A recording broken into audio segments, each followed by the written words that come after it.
Jordan with Status Coup, right here in the United Corporations of America, more specifically in West Virginia.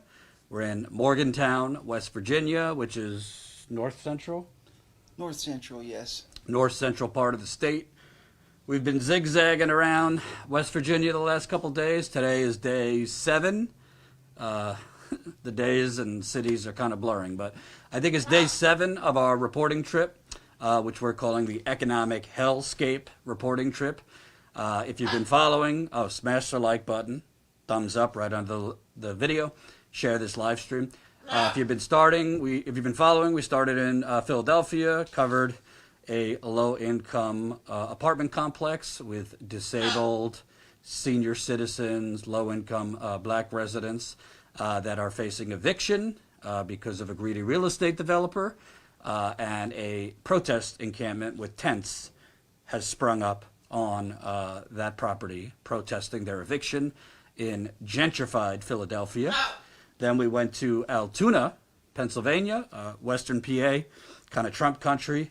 Spoke with a bunch of residents about really just the economic Hunger Games right now. People looking for change to fill up the gas tank.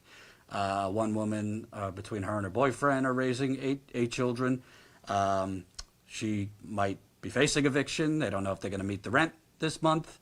Then we went to Pittsburgh, spoke with a Starbucks worker who was fired for the crime of organizing. That was a good interview. Her rent just went up $500 as she got fired from Starbucks. Then we went to Cleveland, spoke with some residents there hurting economically. Went to Akron, went to 2 houseless communities with folks that are currently houseless. Had a really heartbreaking interview with one woman that kind of went, semi-viral on Twitter. She said that basically the city of Akron is hunting the houseless, which I'm sure we'll talk about here. Then it's all a blur. We went to West Virginia after that. We've spoken with residents about inflation, about opioids, about President Manchin and what he has done and not done for the people of West Virginia. Yesterday was another heartbreaking story in Huntington, West Virginia, covering basically a slum where low-income residents, a lot of disabled folks, a lot of veterans, poor folks, are living in a sea of black mold. Black mold all over the apartment. Even the mask didn't. You breathe. You can't avoid the smell even wearing a mask. Black mold, floors that are caving in. You got ceilings that have human feces from upstairs coming downstairs. Flies all over the building. Really uninhabitable. I've seen better conditions, honestly, in third world countries. So that's on Twitter now. We just posted a clip. It's kind of hard when you're on the road and driving from place to place. You really want to push each clip, but then you have other interviews to do. So we're trying to push out the clips we've done while scheduling more interviews. But I'm glad to be here with Lira. You are one of the leading, I'd say, housing advocates, advocates for the houseless. You yourself don't have, a permanent home. And you have kind of been a thorn, I'd say, maybe, in the city of Morgantown side. You were instrumental in advocating for houseless people here in Diamond Village, which we'd like to talk about. So let's start. And again, press the like button, share this live stream. Let's start with your story. You're from West Virginia. Tell me a little bit about your background and how you kind of got involved in the fight for the houseless, which, from what I could tell, the media only covers really as a nuisance. The media mostly does. There was a period with Diamond Village where they didn't, and that was one of the most beautiful things I've seen. I got into this fight because I worked drilling rigs for 12 years here in the state, paving for 3, but mostly the fossil fuel industry. And I saw the cycle of boom and bust and the poverty that locks people in, especially in my home county, which is Roane, that's where everything depends on. Either the oil fields are booming and everybody's flush and happy, or as soon as they got their mortgages and homes and everything bought, it busts, and then the bank's knocking at the door. Last time it busted, I went back to school for an environmental science degree. I was lucky enough, my wife was at the time was a teacher, and we could do that. One thing led to another. They put the Mountain Valley Pipeline out our secluded little getaway road, and I ended up in environmental activism, and then past that into environmental activism, or economic activism and organizing, because I saw that, like, the fight against those big pipelines was so much easier across the state line and other places where people weren't so much under the economic boot in the same way. Like they would be like jobs, jobs, jobs, and folks would be like, I have a job, get that bomb out of my yard, you know. That moved on to several things. I ended up moving to Morgantown in the summer of 2019. And just listening. Generally, when you're organizing, you go in with an ask, and that's always felt disingenuous to me. So here I tried something different, and I just went in to listen and to see what was hurting folks and what they needed, and do it like authentically. And I was here 6 months or better before I found something that really, really needed some pressure put on it. One morning I got up and to a video on Facebook of pictures of the Morgantown police dismantling a houseless encampment out here under the South High Street Bridge, I believe it was. And it was in November. It was just starting to get good and cold. The leaves had fallen off. That camp had been there for months and months and hadn't bothered anybody, and no one had even really known. But when the leaves came off of the knotweed down by the stream, they could see it, and suddenly it was a problem. I started making phone calls, and we packed City Hall out into the streets that night, which was luckily a time to the council meeting.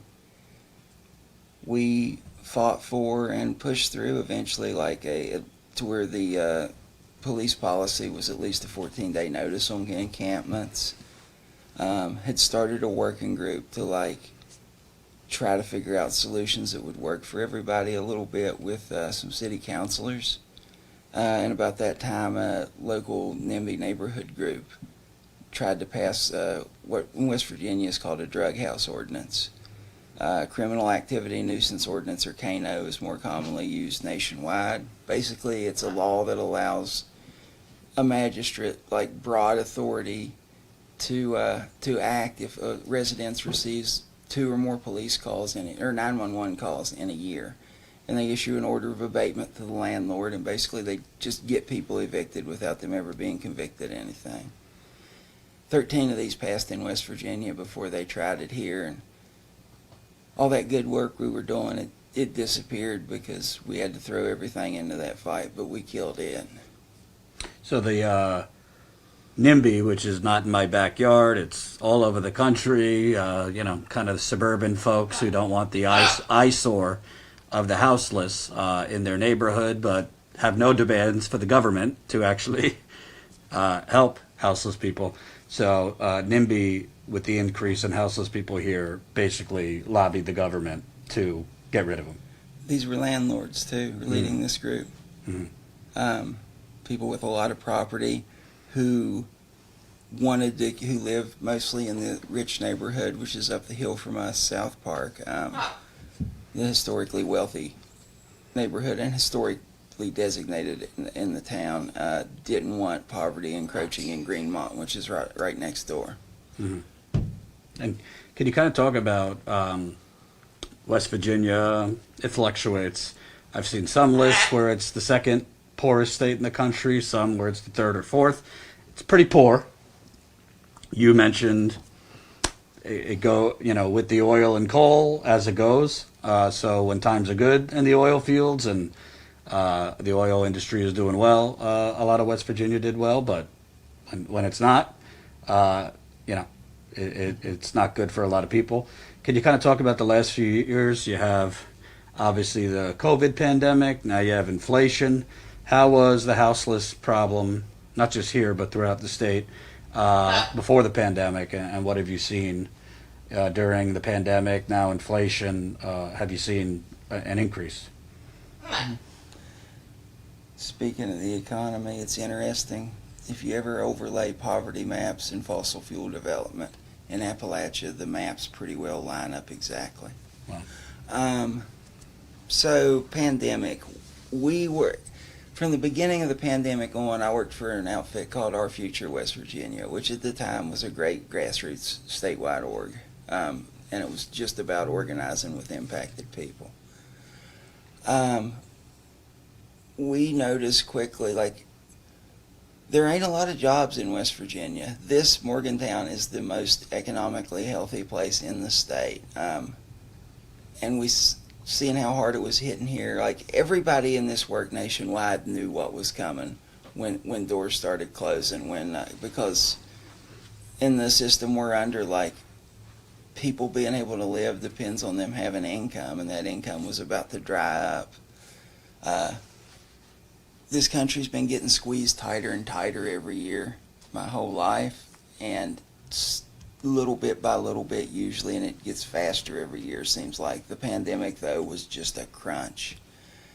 And we screamed and pleaded and wrote officials and did all the things you're supposed to do, trying to tell them that an eviction wave was coming, that we were going to see people on the streets like we never have before. My first year or two of doing this, my work in this started months before the pandemic. My first year, I could tell you the name of pretty well everybody that was houseless in Morgantown, and there's no hope of doing that now. There's new faces every day, it seems like, and not just one or two, crowds. I'm seeing that across the region. And as I see it, I also see cities getting crueler and harder and hunting people. I remember when they were closed. Yeah, I'll tell the village in a moment, perhaps. I remember Clarksburg in West Virginia used to be our example of what not to do, of how to do everything totally polar opposite of what would help with the problem, and instead do what was driving it. And just cruelty, relentless harassment of houseless people, hounding them okay, so literally in November I was down there doing some work, and when I'd get off of an afternoon, I'd hit the streets looking for my people. And took me 2 days to even find one. They're there, they're just hidden very well because they're terrified. And shortly after I'd earned a little bit of trust, me and this guy were crouched behind a low wall hiding, and he spoke some words that really still chill me. He said, I've lived here all my life. They're killing us. They've killed all my friends. I don't know how much longer I'm going to make it, And he was terrified. When you say they, you mean the police, the city? The system, just when a lot of people don't get it because they haven't experienced it. There's no frame of reference. But when you never know when you go to when it's 100 degrees and you have to, if you sit more than 10 minutes in one spot, the cops are going to harass you. If you try to go to sleep, they're going to try to harass you. You have to keep moving forever, and it wears a human out fast. Yeah. Yeah, you're told. You're the second person. I spoke with a woman in Akron who said they're hunting us. They are. Which is pretty chilling. I've seen it down there. They're doing it with drones even. You can be a mile from anywhere and not bothering a soul on earth and just trying to exist, and they're watching you from the sky. With that big-ass budget for the police departments. So, something I noticed in my economic organizing, I hit the city of Summersville, and that's when I first saw it and started looking for it. All these devastated towns we have that were once so full of life, you pull into them in the center, it's the county seat usually. You'll see boarded up storefronts, you'll see homes falling apart. I mean, you can tell it's going downhill bad. but right in the middle of it, like a robber baron's castle on a hill, will be a brand new shining justice complex surrounded by new Dodge Chargers. They're just sucking the life out of us, and that's the only thing they're here for. You know, it's interesting you said that because I've covered houselessness in Seattle, Portland, San Francisco, East Coast, and I remember in Seattle, which is really bad, thanks to Jeff Bezos and Amazon, where the rent in Seattle went up 70% in 5 years. And they're a wonderful mayor. Right. I remember, you weren't with me, but I remember there was just houseless encampments in the middle of like luxury condos. So you'd see luxury condos lined up, and then right outside, like in a park, were these encampments, and it was just so striking seeing they weren't kind of in the outskirts of town. They were right in the middle because they're basically just gentrifying every neighborhood, and then same thing you said, trying to sweep them out. That's what's happening here. We've got WVU. Traditionally, before I got here, where most of our houseless folks stayed was over in Sunnyside and down by the river. WVU and others bought up a bunch of Sunnyside and turned it into housing developments, and they got chased out of there. Then the city, it's always crazy watching how charities are used as a club, because they built a park down here called Hazel Ruby McQueen Park, which is a rich person who's dead now's foundation, and like no one uses it. It's just this beautiful multi-million-dollar project sitting there dead, but now houseless people can't be there. Another place they're using it here, so our shelter was always horrible and abusive. A couple years ago, though, in the middle of February, it just moved out of town. Several rich, economic development and real estate folks a few years ago got the bright idea 4 miles out of town here to buy the Ramada Hotel and turn it into like this giant service mecca. And they did it specifically, whatever they say, for the reason of getting the homeless out of downtown Morgantown, where people didn't have to look at them and they could make more money. And that's all done with charitable money. It's through that Hazel Ruby McQueen Foundation. It's billed as something that's out there to help people. And I mean, I've had people who've been in jail tell me it's worse than jail. It turned people away during foot-deep snows this winter when it was so cold. Its ban list was literally 160% of its total capacity. Like anybody who goes up there and just won't stand like just total abject abuse and being treated without any human dignity gets banned from the place. And that's just a part of it. They're pushing all of our services out of downtown. They're using COVID money to strong-arm the best service we got, the free clinic out of town. They're trying to shut down the free clinic? They're strong-arming it. They're like, we'll give you $1.2 million to get out of town. The city is? Yes, of COVID money, ARPA funds. And can I ask you, because a lot of people who just don't know that much, not because they're bad people, they're just kind of ignorant on the houseless situation, say, well, there's the shelter system and, you know, there are resources for houseless people. The more I cover this, I realize for a lot of houseless people, shelters are more dire than being houseless. Can you kind of talk about what the options are around here in other parts of the state as far as the shelter system, and, you know, what should people know about that? I can tell you one thing that really stands out to me about shelters in general is ours here was Bartlett House. The director is Carrie DeMasi. She did an op-ed during the time that we were running the village, and she has a multi-million-dollar program. We had $25 tents from Walmart on a patch of dirt beside a creek, and she got on there in her op-ed, and one accused the village of attacking her because the city inspected her building, and it was awful. But two said, we're empty. I've never seen us this empty. And blamed it on us. And like I said, we had $25 tents by a creek, and like that's just the only difference really is that we treated people with basic human dignity and as equals, and gave them some autonomy, just a little bit of autonomy, you know, like that was the sole difference. In the state, there are very few good shelter programs. There's a few good people in it, but the Coalition to End Homelessness runs 44 of our 55 counties. They run the continuums of care for those and distribute the funds. Coalition was one of the two agencies helping to try to dismantle our village. Like, they came sliding in there they were recommended to me, and I trusted them, and they came sliding in there on the trust I built, gathered people's stories, and then used it to advocate for destroying their homes. Oh God. So, some of this is a little hard to talk about, but like, they took so many of our people out and got them into housing. Like, first 6 months of pandemic, overdose deaths skyrocketed across the nation. In West Virginia, they were so bad that the day after the preliminary numbers came out, our drug czar resigned so his name wouldn't be attached to him.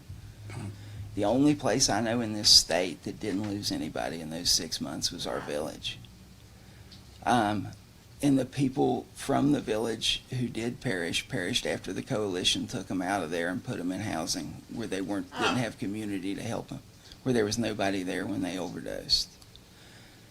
And they were promised, as they were took out of the coalition, like a step-down program to get them into stability. They were supposed to have 3 months of full rent, 3 months of 75, 3 months of 50, 3 months of 25% of their rent paid, and so forth. And they were supposed to have wraparound services. No one ever saw those wraparound services. Of the 25 to 30 people that got took out of the village, not a one of them was housed 6 months later.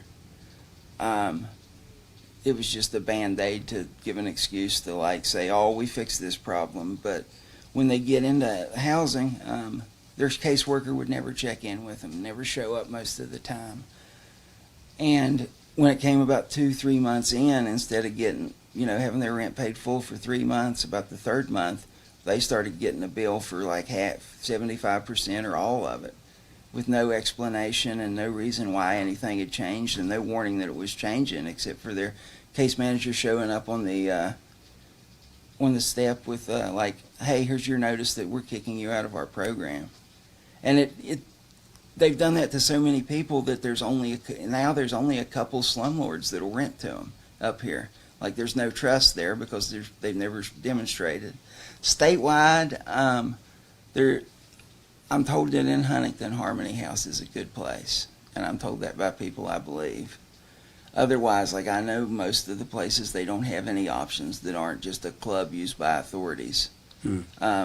Rourke Sullivan in Charleston, if you ever see some of the things their executive director says online, and they're supposed to be for veterans, but just cheering on any abuse of houseless people. If you look at their reviews online about their staff stealing from residents, like, it's stuff you hear pretty common, but it's the system, and it's really easy to make, if someone's not deep in this work, to make an organization look good. I constantly see the homeless coalition's billboards, like digital billboards, like, we're here to help, call this number. But they're in places like University Town Center Mall here, where you have to have a vehicle to even access it feasibly. And like, no one who's houseless is up there seeing that sign, but people who they want public relations with. It's just there to make them look good, not to actually help anybody. Right. You can kind of talk about, obviously, West Virginia has, been framed as the kind of the opioid capital. And, there's a lot of problems here, but, I mean, the reality is, you said it, there's not a lot of jobs in West Virginia. There's not a lot of opportunity. And we've seen in other places, the financial crash a decade ago, the pandemic. There's a direct correlation between, people have drug problems even that are doing okay financially, but when a state basically has no real structural opportunities for a lot of people other than, industries that are destroying the planet. Economic pain often, starts that process. Can you kind of talk about the people you know, the houseless people, yourself?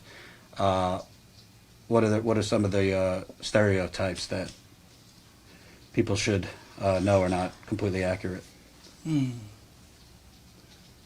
Opioids to start with. You said even people who are economically healthy have drug problems, and honestly that's true in a few individual cases, but I haven't found it to be true at all because it's not a problem for them. As far as I can tell, the main difference between a drug problem or addiction and a recreational habit is how many zeros are in the end of your bank account and how insulated you are from police attacks based on it. 99% of the harm we associate with drugs is artificial consequences we've made up and choose to trying to punish people into our morality. With houseless folks is a great example, but there's a reason people use drugs. If anybody's ever heard of endorphins, the chemicals that make you happy in your brain, that term's short for something, and the long form of it is endogenous morphine. It's the morphine or morphine-like chemicals that your brain makes on its own that let you get up and breathe in the morning, that make life worth living or faceable anyway. When you're squeezed so tight that your brain ain't making those no more, you have to get them somewhere or you'll die. People think opioids are killing a lot of folks, and a lot of folks who use opioids are dying, but most folks don't realize that once you don't have those chemicals, you're going to die without them. Opioids are keeping a lot of people that are hurting alive because it's the only thing that lets them face life. On to the stereotypes.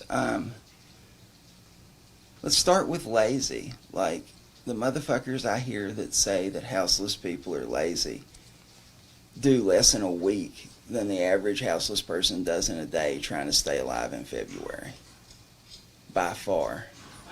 And that's pretty well across the board any time of the year. The amount of effort and just sheer willpower it takes to keep going and to try to hustle up enough to eat during the day and to stay alive and to find a place where maybe you can get a few hours of sleep before the police run you out is staggering. And the folks who think that they're working harder than that and that these people are lazy have no idea the lengths I see people go to every day and still manage to help others, even while taking care of themselves, still manage to carry a little bit of the pain of someone else. I've seen people on the street who 2 years before that had their own construction company running 3 trucks. And then they broke their back, and there's no safety net to catch them. That's true pretty well everywhere. And our society's been taught so much tough love that they're taught that pain is what's going to cure that. And the only thing that cures it is compassion and resources to get out of it. Others are that, let me think. I think the thing I want to say most about stereotypes, rather than going into the individual ones, are that everything you'll hear about houseless people is usually something that everything that's proposed to do with or for or to houseless people makes worse. I've talked with the mayors and stuff here, and here's a good example. The city manager here, interim city manager at the time, Emily Mozzarella, she's the assistant now. We were having a conversation one day, and I was trying to educate her, and she's going, well, the bathrooms down at the wharf, which is a park here, are closed, and the other day somebody defecated right in front of the locked door. And all the time we're finding clothes that people just leave around, once they're done wearing them, once they get dirty. And I'm like, she's like, what? It feels really disrespectful. What should we do about that? And I'm like, unlock the door. People have to go to the bathroom somewhere. It's physically necessary. If you want people to, we had a laundry program down at the village, and every once a week, every week, and it was full every time. open up washers. Like, people don't want to wear dirty clothes and don't want to, like, get rid of the good clothes that they have that they like. It's just that they have no other option. It's a lack of options that people think are out there and that just don't exist is where most of these stereotypes come from. Now, in your interactions with the local officials, have they ever seemed to connect that there's not a lot of opportunity for folks? Some of the ones that used to be here did. Ron Delaney, the last mayor, who was my friend for a long time. Some of the others, they did. And the others know these lacks, the ones we have in now, Jenny Saline, Danielle Trumbull, like, we've brought these, people have been bringing these concerns to the council and to others for 20 years before I even walked into town. We've brought them countless times. What sticks out to me is a meeting of the Vital Services Committee a few months ago. We were talking about some concerns toward the end of it, like after an hour and a half, and Jenny Saline, the mayor, says, you know, like, well, we need solutions to these problems. Like we want to hear some of those. And she just listened to some of those for an hour and a half, and we've been telling them to them for 2 years. Our ask in that call was just to quit breaking encampments so we could stop focusing on immediate trauma for a few months and build something that would help to solve the problem, that, like, to do the thing to do her job for her. We were asking her to get off of our necks long enough to do her job, and nothing. She was not interested in that. You know, it strikes me, by the way, Joe Manchin has COVID, so, you know, as I tweeted, enjoy your world-class health care that you get as a senator, and access to Paxlovid, and I'm sure other stuff that others might not have such easy access to. Mm-hmm. And, you know, I'm not fucked up enough to wish him wish anything bad on him, but enjoy your gold-plated health care as you deal with COVID. But, you know, I bring up Manchin. Obviously, you know, he's the senator. He's not a local official in Morgantown. But you got Manchin, you got Shelley Moore Capito as a Republican senator from here. Basically, West Virginia, like many other places, seems to just be a hotbed of political dynasties and, you know, families that the uncle was the mayor and the father was this and then the son, and voters.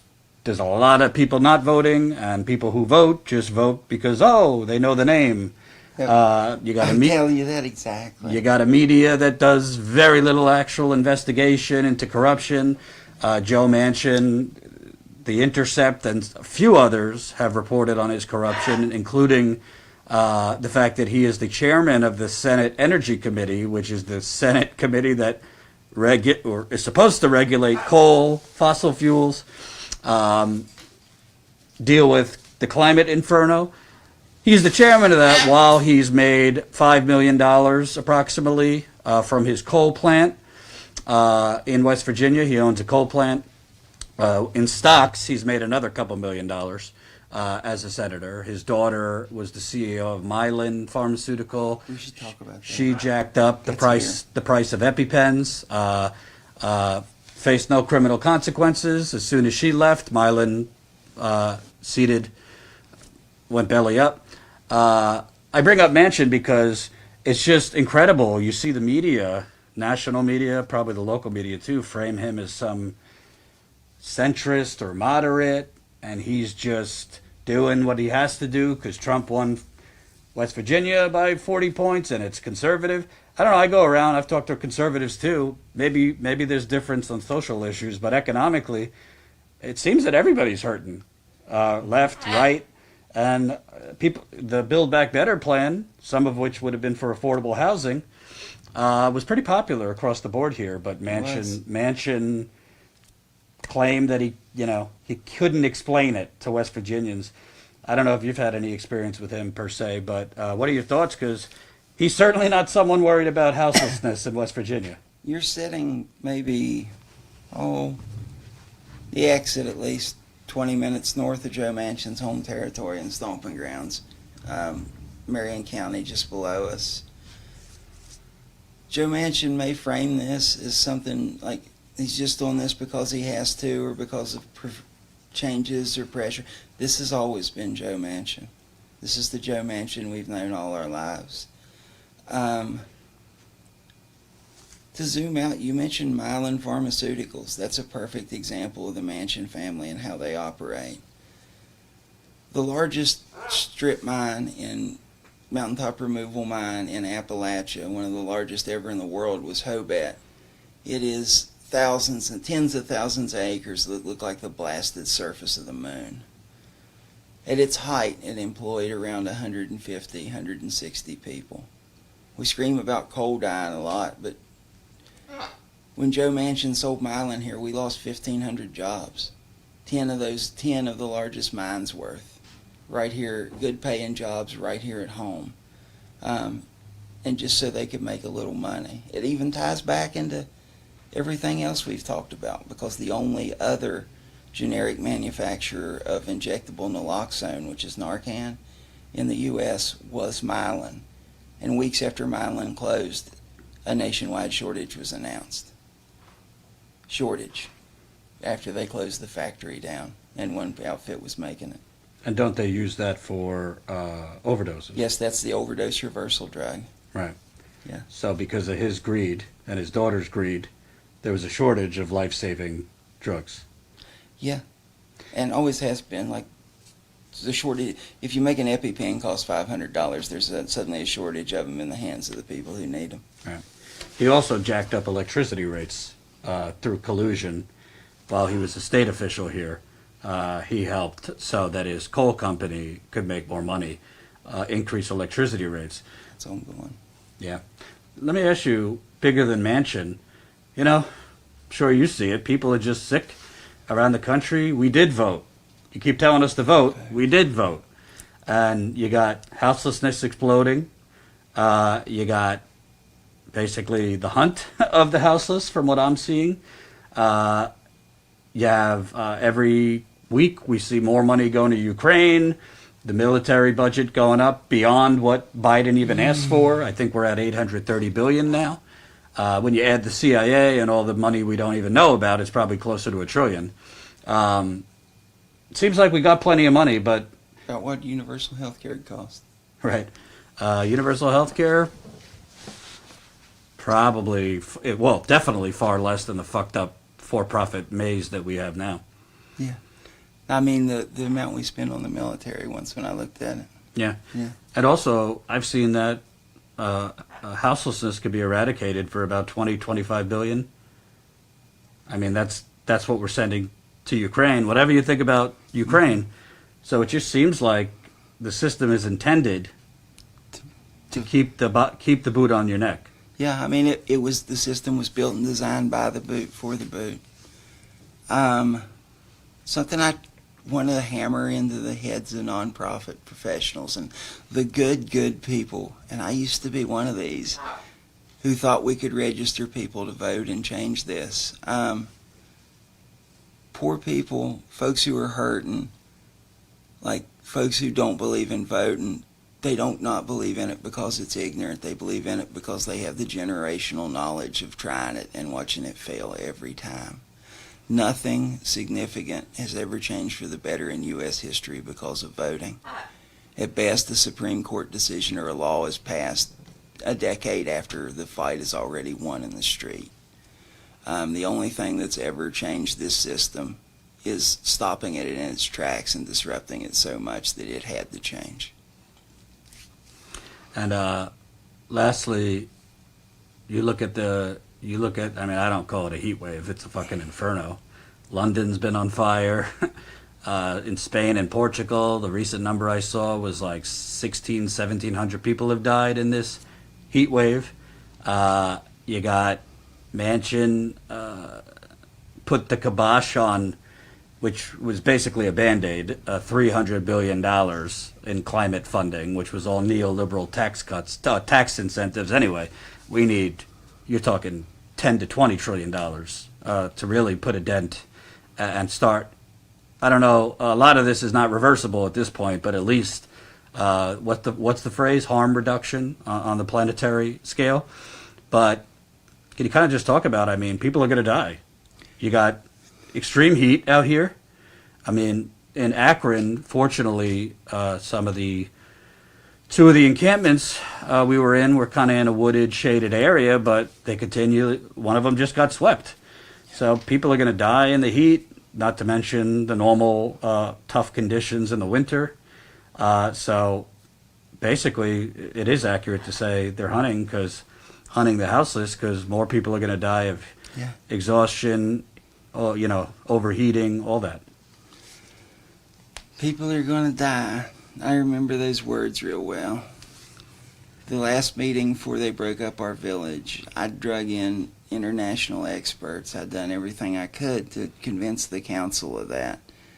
It was an online meeting too. I was on there and tears were streaming down my face. And I was saying, if you do this, people will die. Like people will fucking die.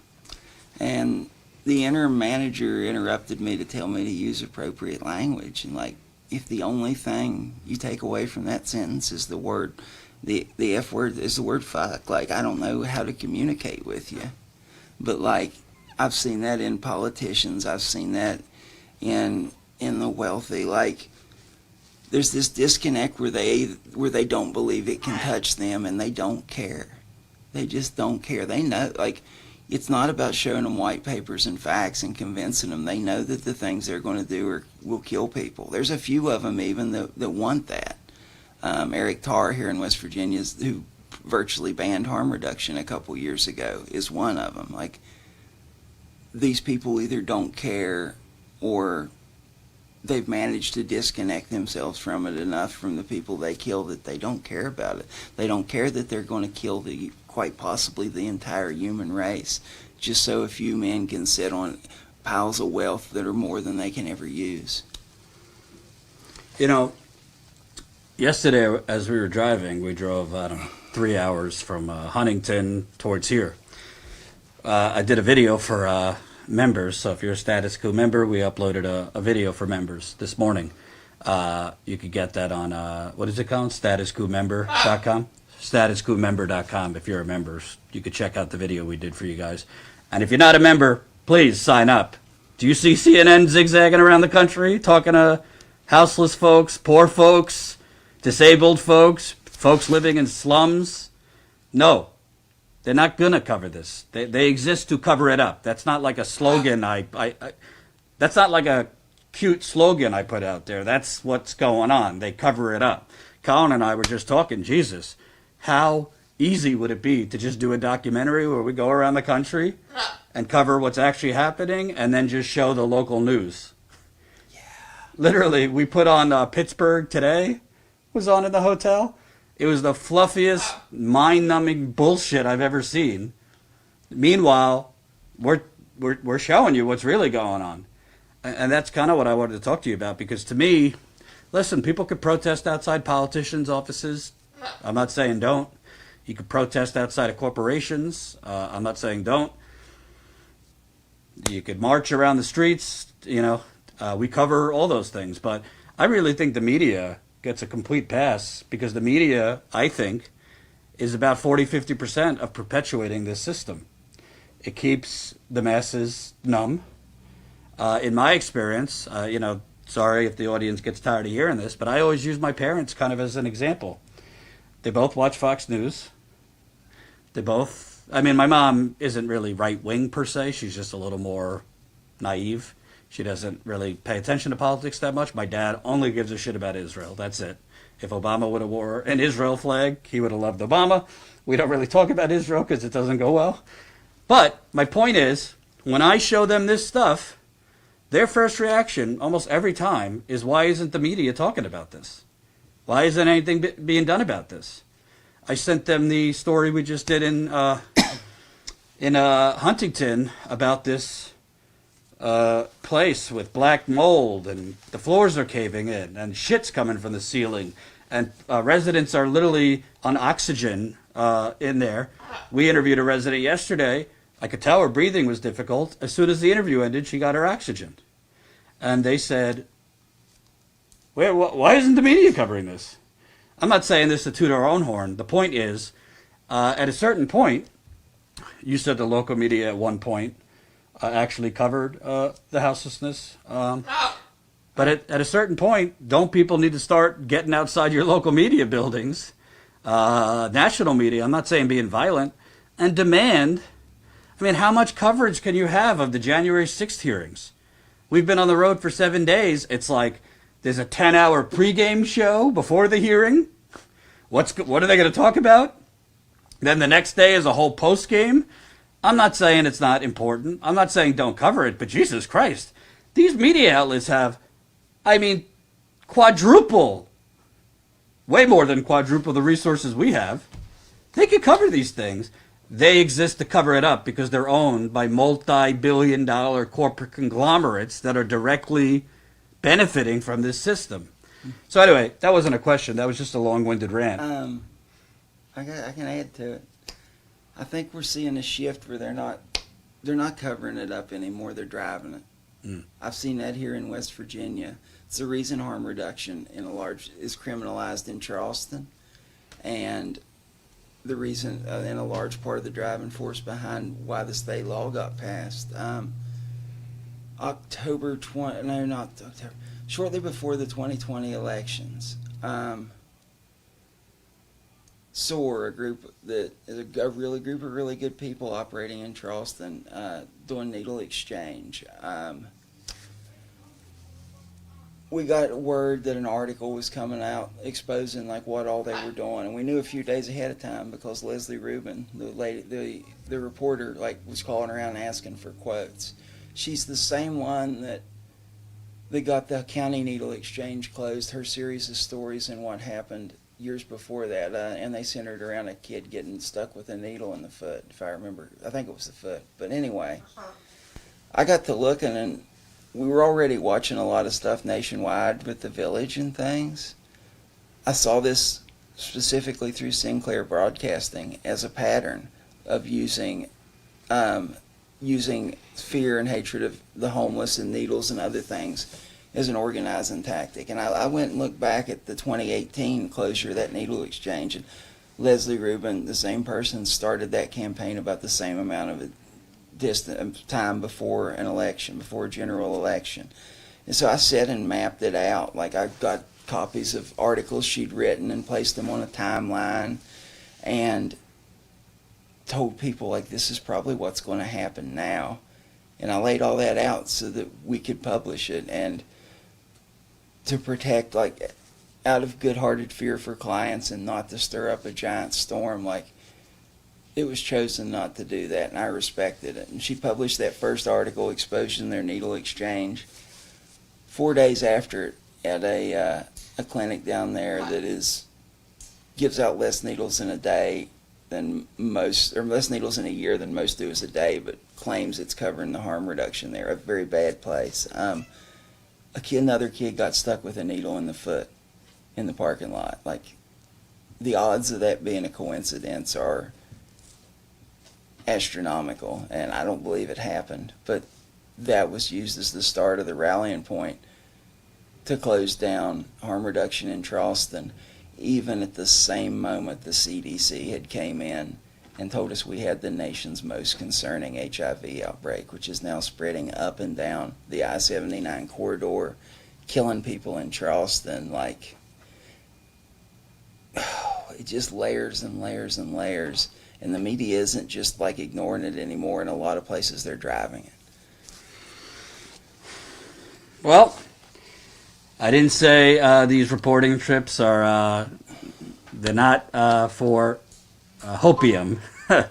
It's not going to give you joy to see these things, but I think it's provides something much better than false hope and infotainment. I think what we're doing, hopefully, shows you the severity of the problem, because if you don't have real reporting on the ground, talking to the activists, the residents that are being harmed by this capitalist system, then the worst, you're in the worst situation.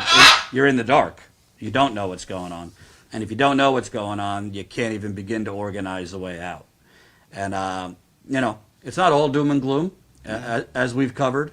You got unions, fight to unionize happening in many parts of the country. We've covered the Amazon workers, the Starbucks workers. Now you got Trader Joe's workers. The Alabama coal miners have been on strike now for over a year in Alabama. You obviously have workers that have successfully went on strike.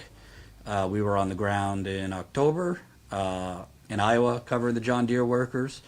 They won, and for that victory, now John Deere is sending some of those plants that went on strike to Mexico. Isn't that nice? I'm very, very eager for President Joe Biden, Union Man Joe Biden, to do something about that. I'm not holding my breath, though. You got tenants groups that are popping up around the country. Honestly, the situation we just covered, and please, if you have not watched it, watch the entire live stream yesterday. Watch our entire live stream from yesterday from Huntington, West Virginia. You will not believe. You will not believe the conditions that these people are living in. And it's not just these folks. These are poor white folks. There's a whole lot of poor black folks living in the same conditions around this country. Mold, ceilings caving in, floors caving in, flies everywhere. In this case, the place we interviewed, the apartment complex we went to yesterday in Huntington, which is kind of close to Kentucky, Huntington, West Virginia, you got basically a slumlord. He's a doctor who's treating patients for opioid addiction, and some of those patients are his tenants. So while he is prescribing them Suboxone, which is for opioid addiction, he's then sending eviction notices to the entire building, 3 buildings, 20 apartments in each. You got to get evicted. You all have to leave immediately because of the drug problem. You're prescribing your tenants opioid drugs and then trying to evict them. And oh, by the way, tenants we spoke with told us, day one of moving in there, they were handing out pamphlets for this doctor. So he's basically earning business and then evicting them. And oh, by the way, it just happens, this apartment complex he's trying to evict everyone, which has black mold, floors caving in, shit coming from the ceiling, people on oxygen because of the mold, just happens to be right next to Marshall University, which is the college in Huntington. Do you notice a trend happening around the country where universities are expanding, even in not even in major cities, smaller little cities like Huntington, and low-income people are being forced out of their units so that the college could buy the property and expand. Seems to me, I don't have any ironclad proof, but a lot of the residents think that's what's going on in what we covered yesterday in Huntington, that this slumlord who's a doctors do no harm. Well, he's trying to evict. We spoke with a woman, get this, a woman who has, I think, multiple sclerosis. Her leg has been amputated. She went to the doctor on June 28th. She got bad news, a bad diagnosis. She comes home to an eviction letter on her door. We interviewed her. It wasn't live. We interviewed her, recorded it. She's in a wheelchair, missing a leg, has a really bad diagnosis, and got an eviction notice from this slumlord. So this is the kind of stuff. I literally messaged privately Ali Velshi of MSNBC. He's an anchor on MSNBC. He's not the worst of corporate anchors, but we've talked through direct message sometimes, and I said, how about MSNBC cover this story? You don't even have to give me credit. Because MSNBC could certainly send someone there. I don't think he's gotten back to me, and I'm not holding my breath that he will. The point in all of this is, this is why we do this. And trust me, it's not lucrative. We don't make much money. We're lucky if we break even on most of these reporting trips. If I'm keeping it real, we've had a couple people sign up as members on this trip. Not a lot. Membership is how we fund most of this reporting. We probably spent at this point $500 over the last 7 days just on gas. just on gas, driving around multiple states. Then you got the hotels, parking, food. It's expensive to do this. And we don't have any money from banks or fossil fuckers or pharmaceutical companies or any of them. So, we have gotten, and don't want to, I don't have it in front of me to give you shout outs, but we've gotten some generous donations on GoFundMe. So thank you for that to the people who have donated there. We've gotten some generous donations on our PayPal, so thank you. CashApp, as well as the couple people who signed up as members. And and obviously the super chats, which I try not to read like while I'm interviewing someone. I don't want to break it up. So thank you for supporting us, in those ways. And to the people who are already members, thank you. To the people that aren't, if it's within your budget to support us, you could become a member for $5 a month. We have memberships at $5 a month, $10 a month, $20 a month, or our annual plan, which is $179 annually. And you know what? If you can't even do $5 a month, I know you can share these videos. Press the share button. I know you can comment under the videos. That makes a big difference in YouTube's algorithm. Post on your social media. So create your own post of these videos telling people to watch, subscribe to the channel. We're very, very suppressed on YouTube. You know that. YouTube does not elevate this. This kind of reporting versus like a video on Joe Rogan or Jordan Peterson or whatever bullshit's flying around on YouTube. We can't compete with that because YouTube's algorithm is actually rigged to elevate sensational nonsense. So we're going to just continue to doing this until we don't have any money to do it anymore. That's kind of how we go. So thank you. I hope today you could sign up as a member. We're going to try to do one more story on this road trip. I'm just waiting to hear back. Anything you want to say to end what your message is to folks? Let's close with some hope. There's people out here that are strong. We're taking care of each other. We're making it through every day and building. One of my favorite artists is David Rovics, and it's a verse from one of his songs. This goes out to the Joe Manchins of the world, I guess. Just remember, as long as you have everything, there will be those who have nothing to lose.